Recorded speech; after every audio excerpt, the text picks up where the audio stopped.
Hey guys, KRX50 here with another review. This time I'll be reviewing the Digivolving Spirit 01 WarGreymon from Digimon Adventure. This is the first in a new line of Digivolving figures from Tamashii Nations that sets out to make new versions of previously released Digivolving figures, as well as all new Digivolving figures that have never been seen before.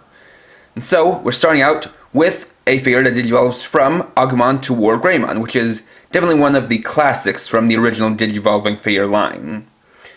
So, let's get started. So starting off, we'll look at the figure in its Agumon mode. So taking a look, you can see that this is a very good looking Agumon with some nice proportions and nice details. Looking at the head, you can see it's got some nice details, nice molding to the ridges, you got the teeth and the nostrils in, and some very well done painted and molded eyes. You can see that all of the lines here are actual sculpted in lines, then everything else is painted. You can have the little ears back here. Coming down to the body, it's got a pretty simple design, and that is how Agumon is. Getting to the arms, got the shoulders up here that come down to his little claws, which as you can see are individually molded. Got the rest of the body that comes down to the tail, and then the little legs and feet. Now as far as details from the other modes, or kibble, there is a little bit. You can see a bit of WarGreymon's arms showing through the Agumon arms, as well as his claws on the underside. Then for the bottoms of his feet, you can see that they're the color of WarGreymon's feet instead, but besides that, most of it is very much concealed, and that is a very nice detail. So for his articulation, because of the way he transforms, you can't really do anything with the head, but he's got some good articulation with the arms. You can rotate the shoulders around on ball joints. You can swivel the arms side to side, rotate them as well. And for legs, you got a joint here at the thigh, which is another ball joint. You got a knee joint that does a pretty good job. Doesn't get a full 90-degree bend, but that's alright. You can even swivel it at the knee. And then you've got a ball joint for the ankle. And the toes even pivot, though that's for the transformation more than anything else. So, getting to that transformation, you want to start off by taking the head and pulling it up off the body,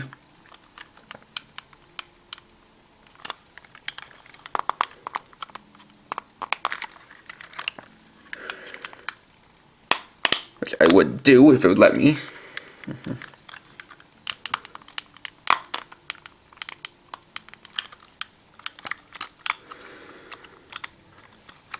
Alright, there we go. So you want to have them like that.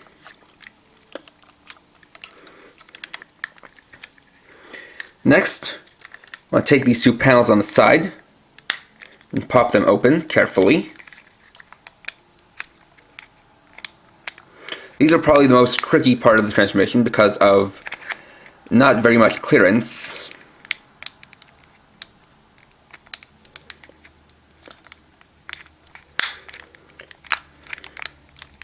So like that, and then do the same on the other side.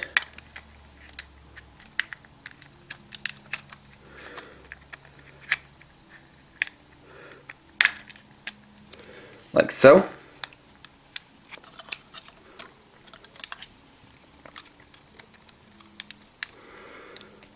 Straighten out the legs.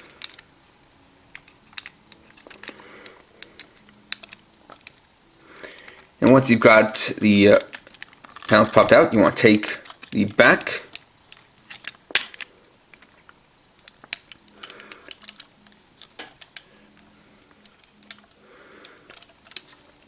and fold it up like this. Move the legs out of the way a little bit. Then fold it to the back like so.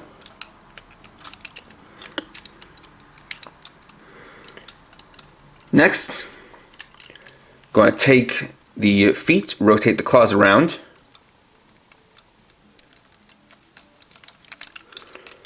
The same on the other side.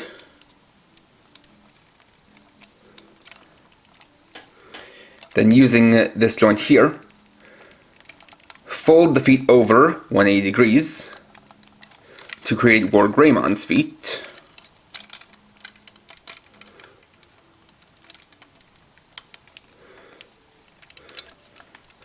Which can be a little bit tough because the joint for it is actually very tight.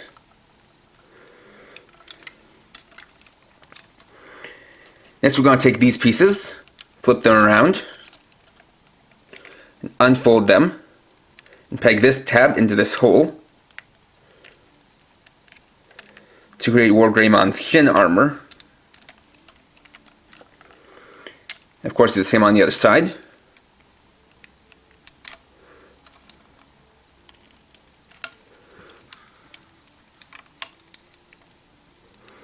Just like that.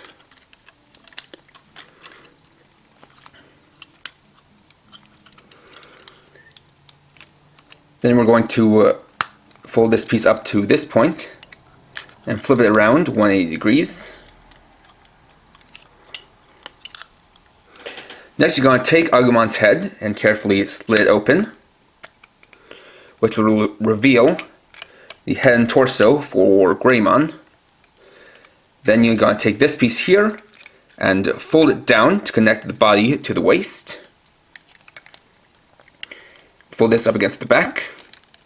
Actually, we're going to leave it down here. We're not going to do that step just yet. Next, what you want to do is carefully split open or kind of spread apart what will be his brave shield and wings. And to kind of, well, take this piece, or rather take these pieces and split them apart. It's a pretty tight joint, so what I like to do is basically wiggle it as you pull it outwards. Basically, you just wiggle it back and forth. Lets you more easily move the pieces apart. And take these and fold them to the back. Next we're going to take the shoulders and rotate them separate of the shell pieces so that they fit into these notches here.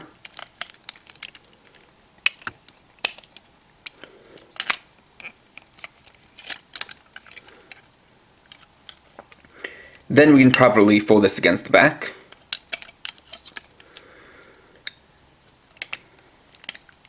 Then you want to flip up the shoulder spikes. Fold out the shoulder pieces a little bit. Pull on the arms to extend them. And flip out the Greymon colors.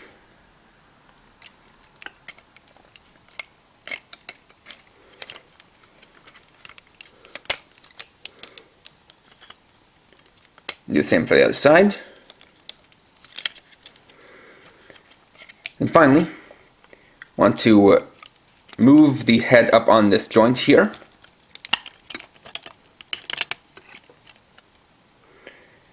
And flip up both sets of horns. And here we have WarGreymon. So let's take a look at the details of this figure. Starting off with a general overview, you can see that it gets all of the colors perfectly. You can see the nice reds and yellows, the orange for the skin. Got the colors of the armor with some nice metallic paints to them. Even the dark blue for the piece on his neck, as well as for the inside of his wings. And we've got more of that metallic paint down on the shin guards and the groin armor.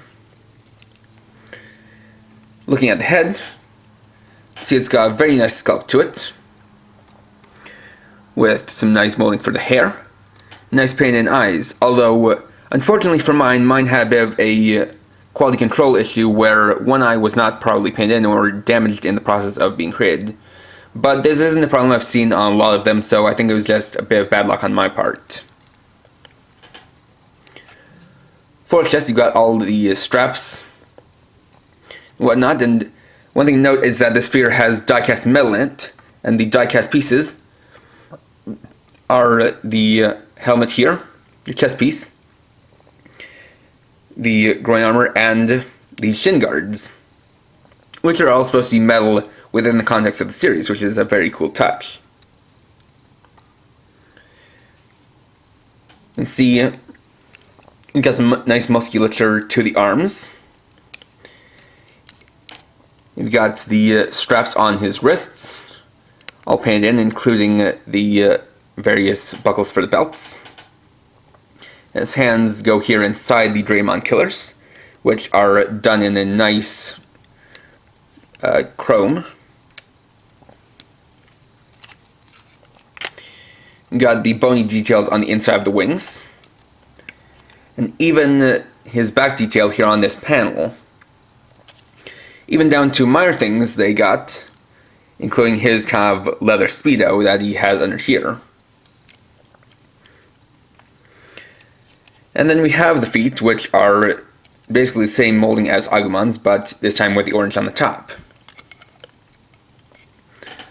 So for articulation, this guy's also very heavily articulated. You've got a ball joint at the head, a neck joint that moves forward and backwards. Shoulders are still on those ball joints. You also articulate the shoulder pads on their own joints. These can be also rocked forward and back. You've got a bicep swivel. Then a couple of different swivels here at the elbow. One swivels the forearm, and then you've also got the actual shoulder, the actual elbow joint, which itself can be swiveled separately.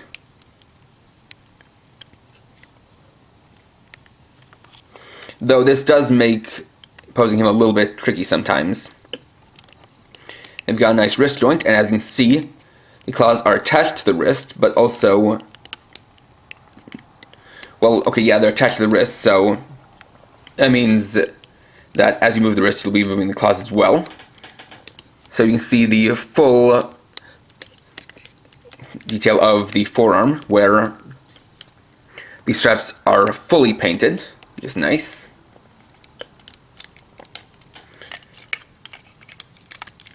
He doesn't really have much of a waist joint because of the transformation, since this piece is connected on this joint back here. So this needs to fit into this notch to keep the look of WarGreymon. The wings are on their own ball joints, as well as these joint pieces that go up and down. The thighs are ball jointed. Some nice and tight ball joints. You got a thigh swivel. Then a swivel and bend at the knee. Though you want to be careful so that these stay attached, as it's not really the kind of thing where it clicks in place, it's more of just a friction joint. And then you have the ball joints for the ankles. Now, like I said, these joints are very tight, and some are to the point of being, I think, too tight. Notably, the thighs and the joints for transforming the feet. Where in other places I feel like there is a bit of looseness, specifically for the left thigh. You can see it's got a pretty loose swivel that's not really present on the other one. And this also might be a bit of QC, but for the most part, the joints are fairly solid. It means you can get this guy into a wide variety of poses. And overall is a nice and solid figure with a lot of good details going for it. And there we go. So overall, while I think this is a bit of a rough start for the Digivolving Spirits line, it's still definitely a very solid figure. Getting the bad stuff out of the way first, I feel like the transformation is a little bit too complicated, and some of the joints are a bit too tight, while others are a bit too loose, and I wish they'd kind of gone for a system where stuff more clicked into place rather than using friction, so as not to make it so difficult and just make the transformation process something that I'd want to do more often than I do, because just with the way it is, I don't want to really transform the sphere all too often. And it does, I feel, take a bit more time than it needs to, but when you do have it transformed into WarGreymon, it's a incredible figure, and in fact both modes are very well done in my opinion. They get the colors and details very well, or they get them just right, really. And they have a lot of good articulation, although for someone like me, this is a kind of figure that can maybe get a little bit hard to pose, but I don't really buy a lot of figures with this much articulation in general, so I think that's more of a personal problem than a general problem with the figure itself. And it's also nice that it has die-cast metal for the parts that in the series are supposed to be metal, with the exception of the chrome claws, but they still look very nice. And it's definitely an improvement over the original Warp Digivolving Agumon to WarGreymon, and I wish I had the figure to compare, but I can definitely say that the coloration is definitely probably the biggest improvement, because with that original one of the big flaws it has was that it used the same color of plastic for the skin of both Agumon and WarGreymon, so it kind of looked weird because of that. And obviously it didn't have all of the details quite right, but it was, that was something from back in the late 90s compared to something made in the 2010s. That being said, this is a very nice piece for collectors, and definitely something I would recommend to older fans who, bought these kinds of Digivolving figures as kids and want something new and something more premium, more high quality, because this definitely accomplishes it. I also do plan on continuing to collect this line, as Tamashii Nation seems to be planning on releasing these once every 2 months. This was released back in November, and the next figure, which is WarGreymon, is going to release in January. So we've actually got 4 figures announced already, with the 5th one to be announced soon, and then further plans as we go down the line. So this is definitely something I look forward to see what they do with and what comes out of it. As while, like I said, this is a bit of a rough start, this line has a ton of potential for both improving on the old classics and giving us things we've never seen before. So if you're a fan of the original Digimon series or a fan of this Digimon, this is definitely something I would recommend picking up. Next time, I'll be reviewing the Deluxe Yokai Watch Ogre tomorrow at 6 PM PST. So, thanks for watching. If you enjoyed this video, please leave a like. Let me know your thoughts down in the comments, and if you're new and would like to see more, please subscribe and hit the bell icon. And for now, this is KRX50, writing off.